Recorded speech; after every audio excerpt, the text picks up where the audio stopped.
Hi friends, আসসালামু আলাইকুম। মানুষপন রেসিপিতে আপনাদের সবাইকে স্বাগতম। আজকে আমি আপনাদের জন্য ছাগলের মাথার রেসিপি নিয়ে হাজির হয়েছি। আশা রাখি আমার আজকের রেসিপিটা তো ভালো লাগবে। তাহলে দেরি না করে শুরু করা যাক। রেসিপিটি তৈরি করার জন্য এখানে একটি পাত্রের মধ্যে আমি 2 টেবিল চামচ দই নিয়ে নিয়েছি। সাথে নিয়ে নিয়েছি পেঁয়াজ, আদা, রসুন, টমেটোকে একসাথে ব্লেন্ড করে 2 টেবিল চামচের মতন। এখানে আমি দিয়ে দিচ্ছি অন্যান্য সকল মশলা এবং লবণ। এখানে আমি হলুদ, মরিচ, ধনিয়া, জিরা এবং মিক্স মশলা দিয়েছি। সাথে একটু পানি দিয়ে এটাকে খুব ভালো করে মিক্স করে একপাশে রেখে দেব। আমার রেসিপিগুলো যদি আপনাদের ভালো লেগে থাকে তাহলে অবশ্যই লাইক, কমেন্ট এবং শেয়ার করবেন। এখন আমি এখানে পাত্রের মধ্যে অলিভ অয়েল নিয়ে নিচ্ছি। আপনারা আপনাদের পছন্দ অনুযায়ী যে কোনো ধরনের কুকিং অয়েল ব্যবহার করতে পারেন। এখানে আমি দিয়ে দিচ্ছি এলাচ, দারচিনি, তেজপাতা এন্ড লং।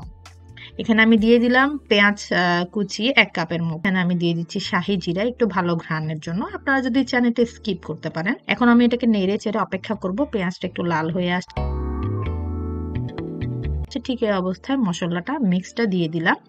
মশলা মিক্সটা যেহেতু এখানে আদা রসুন আছে সেহেতু মশলাটা কাঁচা, এটা আমরা অপেক্ষা করব যাতে মশলাটা ভালো মতন ভাজা হয়ে যায় এবং তেলটা উপরে উঠে আসে। আমার রেসিপিগুলো যদি আপনাদের ভালো লেগে থাকে তাহলে অবশ্যই লাইক, শেয়ার এবং কমেন্ট করবেন।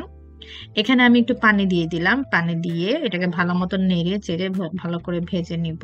সাথে এখন ঢাকনি লাগিয়ে দিচ্ছি 2 মিনিটের জন্য যাতে মশলাটা তেলটা ভালো মতন উপরে উঠে আসে।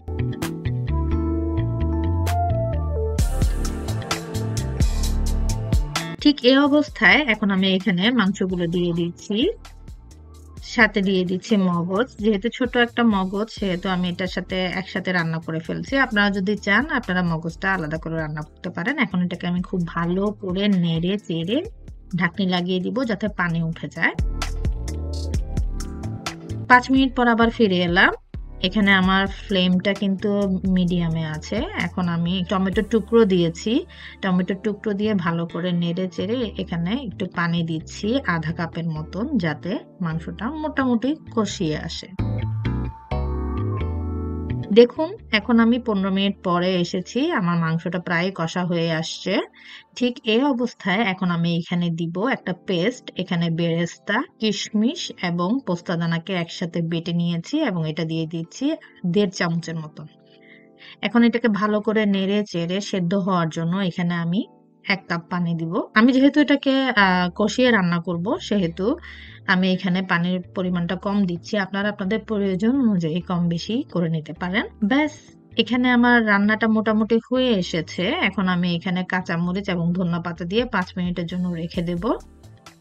আমার রেসিপিটি তৈরি হয়ে গেছে। আশা রাখি আমার রেসিপি আপনাদের আজকে ভালো লেগেছে। যদি ভালো লেগে থাকে অবশ্যই রান্না করলে ছবি তুলে আমার ফেসবুক পেজে শেয়ার করবেন। আমার ভালো লাগবে।